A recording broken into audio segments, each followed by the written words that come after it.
on a ces deux aspects d'ailleurs dans la sortie d'Égypte. On a le rappel que les forces de la nature sont entre les mains de leur créateur, et on a quelque chose qui est sans doute tout à fait nouveau à l'époque, qui est faire intervenir Dieu directement dans le monde pour indiquer au monde que le cours de l'histoire n'est pas entre les mains entièrement des hommes. Ce cours de l'histoire s'inscrit dans un projet divin. Eh bien voilà, nous sommes vendredi avant-veille de Pessah, nous sommes le 13 Nissan, après les élections législatives en Israël, avant cette grande soirée du Seder de Pessah, et pour terminer d'une certaine manière cette semaine tout à fait particulière, eh bien nous avons le plaisir d'être en ligne avec David Saada. David, bonjour. Bonjour. Boker Tov, merci d'être avec nous ce matin. Vous êtes en direct de Paris. Vous allez passer le Seder de Pessah avec votre famille, ce qui est désormais possible, en tout cas au moins maintenant pour les Israéliens qui peuvent quitter le pays assez librement. Et ensemble, je voudrais que nous essayions de donner quelques idées à nos auditeurs pour suivre le déroulé de cette soirée pascale, de cette soirée du Seder, de ce que l'on va lire dans la Haggadah de Pessah, en nous arrêtant sur plusieurs points ensemble pendant les 20-22 prochaines minutes. Alors tout d'abord, David, dans cette Haggadah, il y a énormément de questions que l'on peut se poser, et l'une des questions, eh bien, c'est l'absence majeure d'un personnage qui est incontournable dans l'histoire de la sortie d'Égypte, l'absence de Moshe Rabbeinu. Pourquoi ? Oui, c'est effectivement une particularité de la Haggadah. Moshe n'apparaît pas. Il apparaît en fait de manière extrêmement discrète dans une partie de la Haggadah, une seule fois, lorsque les sages débattent sur le nombre de plaies, où il est mentionné simplement son nom à propos d'un verset, Vayaminu Bashem Ube Moshe Avdo, et ils crurent, c'est-à-dire les enfants d'Israël crurent en Hachem et dans Moshe, son serviteur, Moshe Avdo. Et donc on peut effectivement se poser la question de savoir pourquoi. Pourquoi est-ce que cet acteur majeur de la sortie d'Égypte ne figure pas dans le récit qui commémore justement la sortie d'Égypte? Eh bien, je crois que la réponse est véritablement le sens même de cette fête-là. En effet, la sortie d'Égypte n'est pas un événement explicable par des facteurs naturels, ni même par des facteurs humains, comme l'existence d'un leader exceptionnel, fut-il Moshe Rabbeinu. Mais c'est un événement unique, inouï, dans toute l'histoire de l'humanité. C'est tout simplement, si je puis dire, l'irruption du Créateur, l'irruption de la transcendance, de la divinité dans l'histoire. Et les empires dont l'Égypte est le prototype croient qu'ils sont les maîtres de l'histoire. La sortie d'Égypte est une démonstration, et c'est pour ça qu'il y a effectivement une dizaine de plaies. Hachem a pris son temps pour essayer de le démontrer. Ces empires ne sont pas les maîtres de l'histoire. Celui qui est le maître de l'histoire, c'est celui qui a créé le monde. Donc, on a ces deux aspects d'ailleurs dans la sortie d'Égypte. On a le rappel que les forces de la nature sont entre les mains de leur créateur, et on a quelque chose qui est sans doute tout à fait nouveau à l'époque, qui est de faire intervenir Dieu directement dans le monde pour indiquer au monde que le cours de l'histoire n'est pas entre les mains entièrement des hommes. Ce cours de l'histoire s'inscrit dans un projet divin. Et je crois que le fait que Moshe ne soit pas présent dans la Haggadah est l'expression même de cette essence de ce qu'est la fête de Pessah, à savoir l'irruption de la transcendance dans l'histoire. Et c'est donc un événement absolument inouï, et nous devons, non pas considérer Pessah comme une simple commémoration d'un événement qui s'est produit dans le passé, mais prendre conscience de ce que signifie véritablement cette fête. Il faut que chaque année, nous soyons comme si nous étions sortis d'Égypte, c'est-à-dire que nous prenions conscience que le cours de l'histoire n'est pas quelque chose qui se déroule au hasard. Le cours de l'histoire est conduit par le Créateur lui-même. Et à partir du moment où la sortie d'Égypte a eu lieu, le vecteur qui va être le vecteur dont va se servir le Créateur pour conduire le cours de l'histoire, c'est le peuple d'Israël. Alors, la question, cette explication m'amène à penser, parce que on peut dire, effectivement, votre explication est extrêmement pertinente. On peut aussi dire, par exemple, que Moshe Rabbeinu, qui était le symbole de l'humilité, a voulu se mettre de côté, justement, pour grandir, en cette soirée pascale, le rôle d'Akadosh Baruch Hu. Mais qui a déterminé, c'est intéressant de savoir qui a déterminé ce choix de ne pas mettre Moshe Rabbeinu dans la Haggadah. C'est pas Moshe Rabbeinu lui-même. Ce sont les Chachamim. C'est ça. Ce sont les Chachamim qui ont écrit la Haggadah.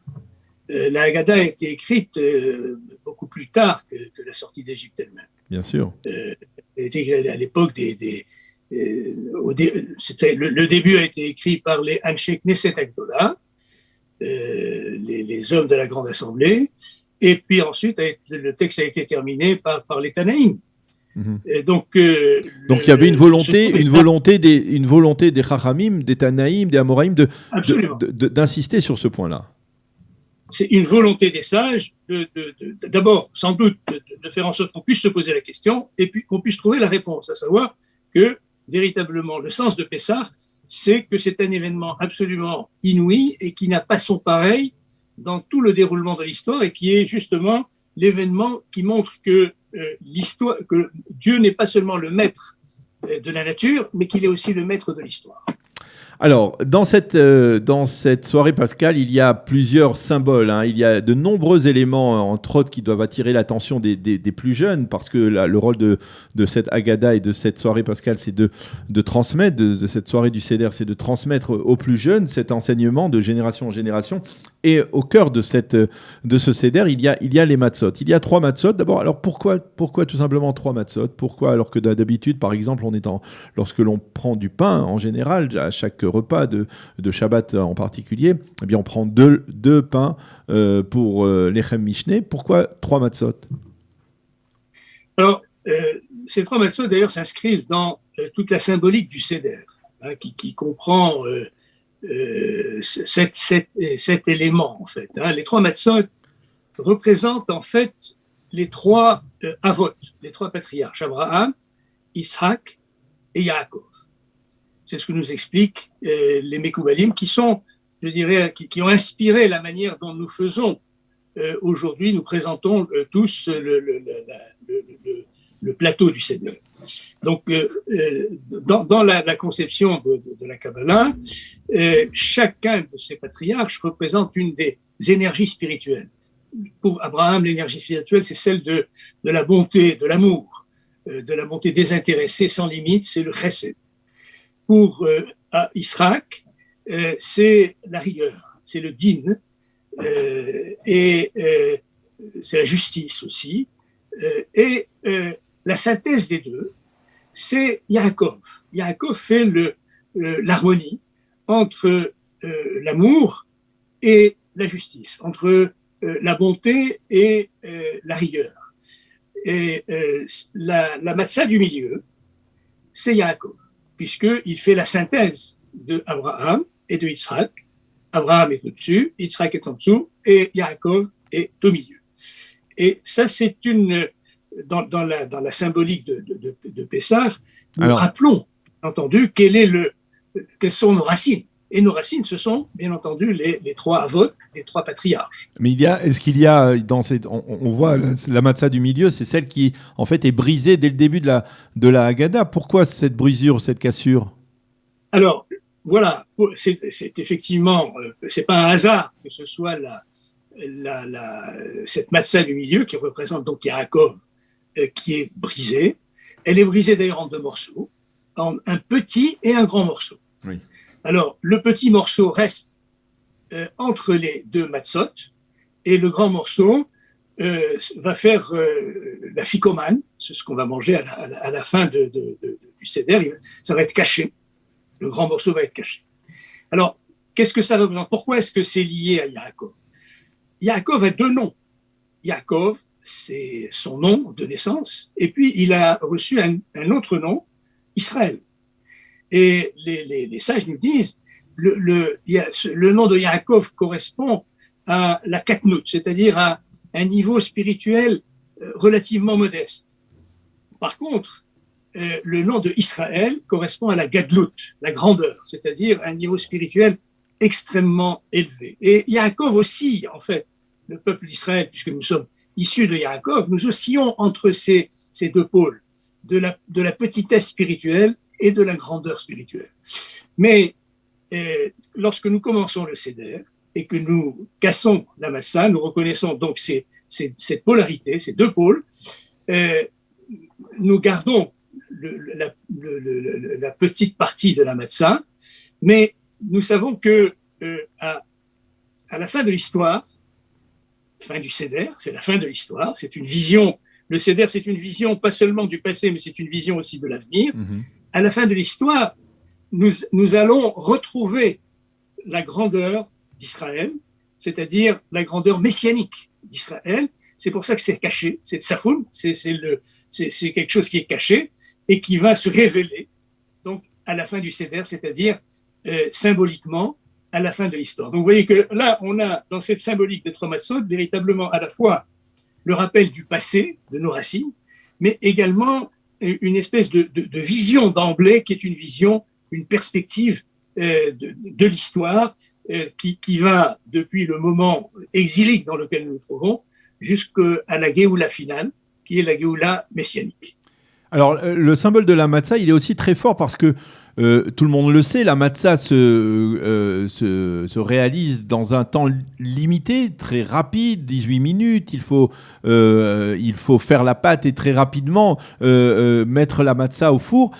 Tout cela est très limité dans le temps, alors que quelque part, il y a une forme de symbolique qui relie Israël à on va dire, à son statut de peuple qui est au-dessus de toute cette notion de temps et de matérialité, on va dire. Oui, en effet, la matzah, enfin, il y a beaucoup d'explications sur la symbolique de la matzah qui sont données par nos sages. C'est le pain de la pauvreté, le pain sur lequel on dit beaucoup de choses. On parle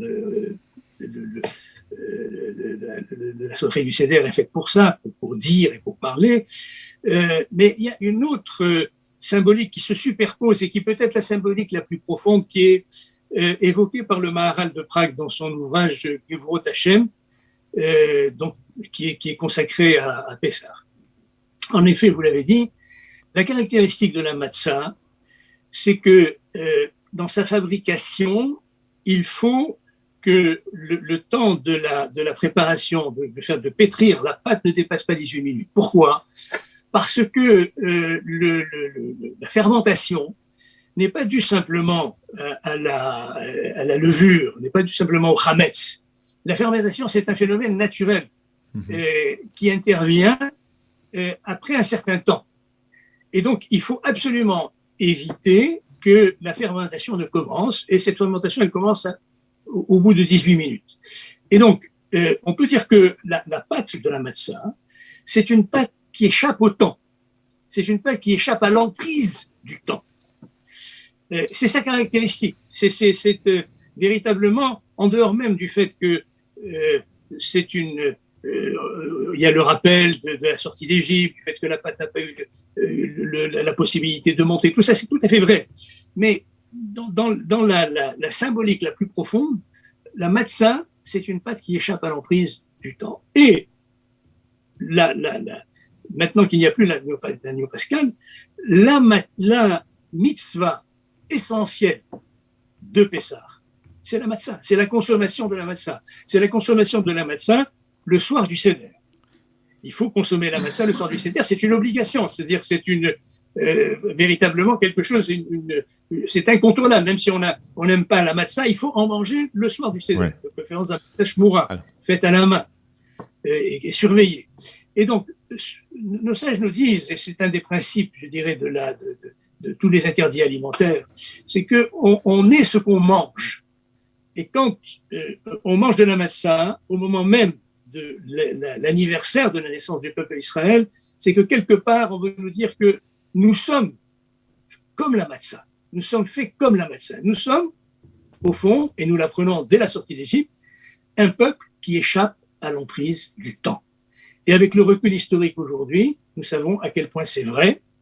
Tous les empires, à commencer par celui de l'Égypte, ont disparu. Nous les avons traversés et nous sommes toujours ici parce que nous échappons, comme la matzah, à l'emprise du temps. Et donc là, c'est un symbole absolument magnifique dont il faut se souvenir au moment où on célèbre le Seder de Pessah, c'est-à-dire que ce qui s'est passé, le passé lui-même éclaire le présent et éclaire l'avenir. Alors, et c'est le sens profond de la fête de Pessah. Alors justement, vous parlez de l'avenir. La sortie d'Égypte, c'est un événement en soi, mais souvent, dans la tradition, on a le sentiment que c'est un moyen pour aller vers l'aboutissement du Matan Torah, qui va intervenir dans 50 jours, c'est-à-dire tout de suite après la Sfirat HaOmer. Quelle est la place du Matan Torah dans ces événements, on va dire, cosmiques qui se sont produits à ce moment-là? Qu'est-ce qui était le principal, l'essentiel, et qu'est-ce qui était le moyen pour y parvenir? Est-ce que c'est la sortie d'Égypte qui conduit vers le Matan Torah? Est-ce que le Matan Torah est quelque chose de séparé de la sortie d'Égypte? Non, le Matan Torah n'est absolument pas séparé de la sortie d'Égypte, puisqu'on le relie de manière très formelle par le conte du Homer. Dès le lendemain du premier jour de Pessah, on commence à compter le Homer, on commence à compter 7 fois 7 semaines, 49 jours, le 50e jour, c'est Shavuot, c'est-à-dire c'est la fête du Matan Torah. Et ces rituels-là expriment bien le lien qu'il y a entre la sortie d'Égypte et le Matan Torah. Dans le texte même de la Haggadah, et même, je dirais, d'une certaine manière dans la Torah elle-même, il y a des signes qui lient, et je vais vous donner des gématriotes, j'aime pas vraiment toujours ça, mais là, elles sont particulièrement parlantes, vous allez voir. Vous prenez par exemple le Yetziat Mitzrayim. Yetziat Mitzrayim, c'est la gématria, la valeur numérique de chacune des lettres additionnée, ça fait 891. Et si vous prenez ce qui a été véritablement le point culminant du Matan Torah, la raison pour laquelle Dieu a donné la Torah finalement, c'est lorsque les Bnei Israël ont dit Naaseh Venishma. Si vous prenez l'expression Naaseh Venishma, ça fait exactement la même gématria, 891. Il y a une équivalence en termes de gématria entre Yetziat Mitzrayim et Naaseh Venishma. Donc c'est entre la passivité des Bnei Israël au moment de la sortie d'Égypte, puisqu'ils ont été portés, on va dire, par Akadosh Baruch Hu dans leur sortie de l'esclavage, jusqu'à cet engagement de dire Naaseh Venishma.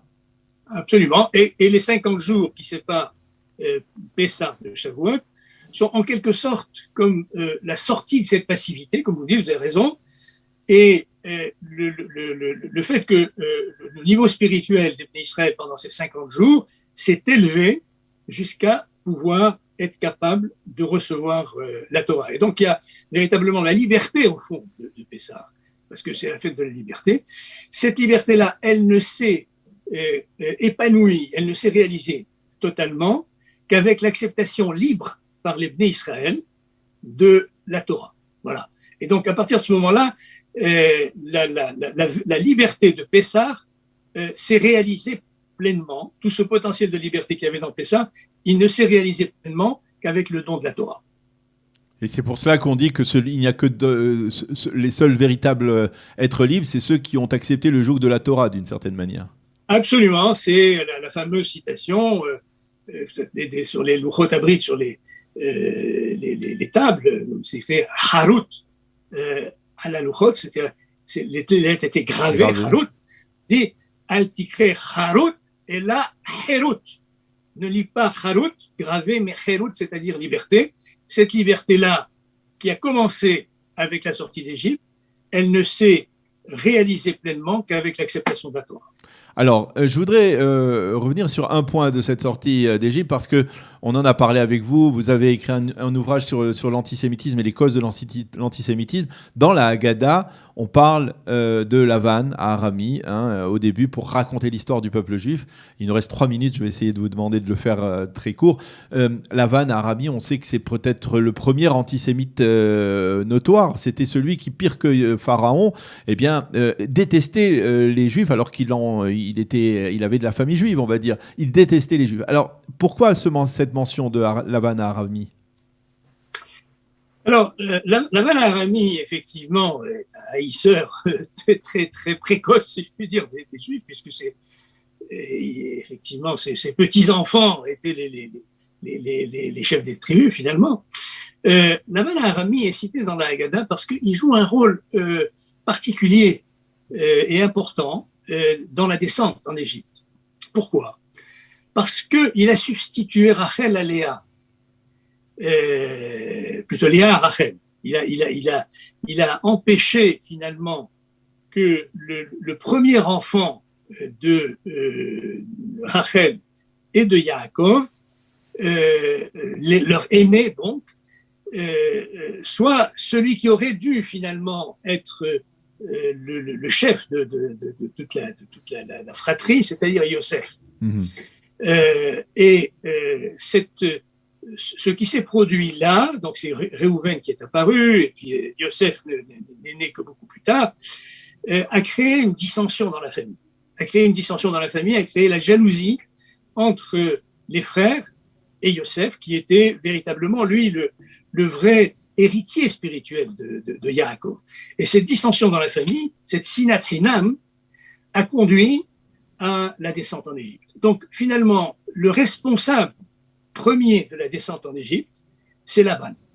C'est lui qui finalement a suscité la haine entre les frères par la suite à cause de ce qu'il a fait. Il a empêché en fait l'union qui aurait dû se réaliser entre Rachel et Yaakov.